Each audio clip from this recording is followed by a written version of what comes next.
સુરતમાં વધુ એક હોસ્પિટલમાં આગ લાગી હતી। આગ પણ એટલી વિકરાળ હતી કે હોસ્પિટલમાં દાખલ દર્દીઓના જીવ અદ્ધર થઈ ગયા હતા અને જ્યારે આગ પર કાબુ મેળવી લેવામાં આવ્યો ત્યારે હોસ્પિટલના સત્તાધીશોએ મીડિયાને અંદર પ્રવેશ ન આપ્યો અને પોતાનો લૂલો બચાવ કરવામાં આવ્યા। પોતાની ભૂલો છુપાવવા મીડિયા સાથે તેમણે ગેરવર્તન કર્યું। ત્યારે કેવી રીતે વધુ એક અગ્નિકાંડ બનતા રહી ગયો, આવો જોઈએ આ રિપોર્ટમાં। સુરતની વધુ એક હોસ્પિટલમાં આગ, દર્દીઓની જિંદગી સાથે જીવલેણ ખેલ, ભૂલ સ્વીકારવાની જગ્યાએ મીડિયા સાથે બબાલ। સુરતના અઠવા લાઇન્સ વિસ્તારમાં આવેલી મિશન હોસ્પિટલમાં આગ લાગવાની ઘટના બનતા દોડધામ મચી હતી। હોસ્પિટલના ગ્રાઉન્ડ ફ્લોર પર ધુમાડાના ગોટે ગોટા જોવા મળ્યા હતા। ઘટનાની જાણ થતા ફાયર બ્રિગેડની 10 થી 12 ગાડીઓ ઘટના સ્થળે દોડી આવી હતી અને હોસ્પિટલમાં દાખલ દર્દીઓના જીવ બચાવવાની સાથે સાથે ભારે જહેમત પછી આગ પર કાબુ મેળવવામાં આવ્યો। આ સાથે જ હોસ્પિટલમાં દાખલ તમામ દર્દીઓને બાજુમાં જ આવેલા હોલમાં શિફ્ટ કરવામાં આવ્યા હતા। હોસ્પિટલમાં લાગેલી હતી ફાયર સિસ્ટમ। ઘટના સમયે ફાયર સિસ્ટમ ન લાગી કામ, કારણ કે ફાયર સિસ્ટમમાંથી પાણી બહાર આવ્યું, જેથી ફાયરની ટીમ સ્થળ પર પહોંચી ત્યાં સુધીમાં ગ્રાઉન્ડ ફ્લોર આગની ચપેટમાં આવી ગયો હતો। જો કે આગ કાબૂમાં આવ્યા પછી જ્યારે મીડિયાએ અંદરની હાલત ચકાસવાનો પ્રયાસ કર્યો તો હોસ્પિટલના સંચાલકોએ મીડિયાને એન્ટ્રી ન આપી અને મીડિયા સાથે જ ગેરવર્તણૂક કરી।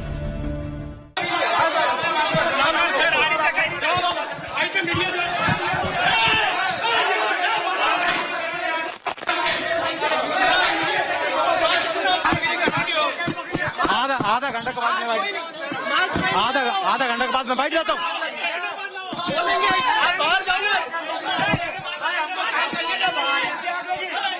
बचाते हैं ना आप मिशन मास्क पहन गया ना पहले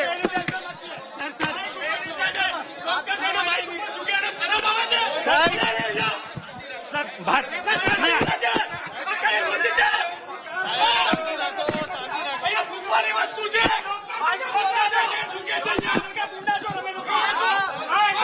बाहर आ जाओ ना, बाहर आ जाओ,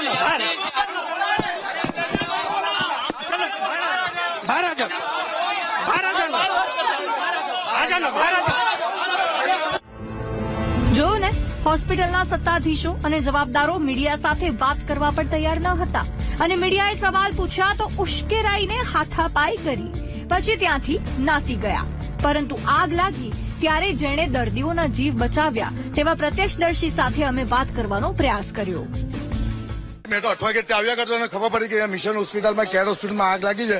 ઉપર કમ 25 થી 30 પેશન્ટ હતા, એને હેલ્પ કરવા માટે ઉપરથી આગ લાગી, તમે બહારથી અહીંયા પહોંચી ગયા તો હોસ્પિટલ કોઈ લોકો મદદ ના, હોસ્પિટલના બી પૂરું સ્ટાફ આવી ગયો હતો ઉપર। બીજા કોઈ હોસ્પિટલ મદદ તો નહીં આવી ને, કારણ કે તમે બહારથી આ ફાયર બી આવી ગઈ છે અને મીડિયા બી પહોંચી ગઈ છે।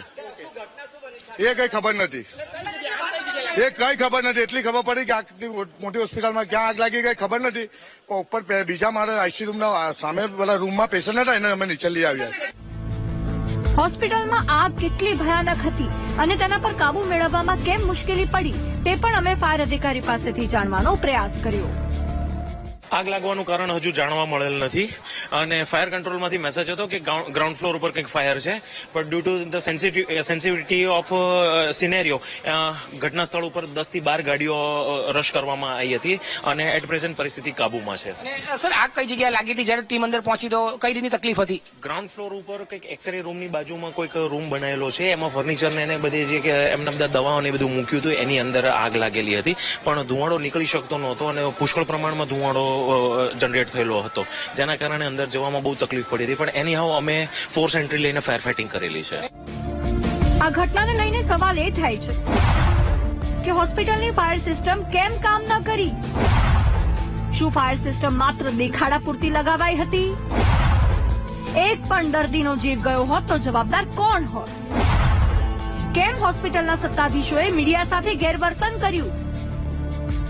હાલ તો અનેક સવાલો આ આગની ઘટનાને લઈને ઉભા થઈ રહ્યા છે, કારણ કે હોસ્પિટલના સત્તાધીશોએ મીડિયાને એન્ટ્રી ન આપી કંઈક છુપાવવાનો પ્રયાસ કર્યો।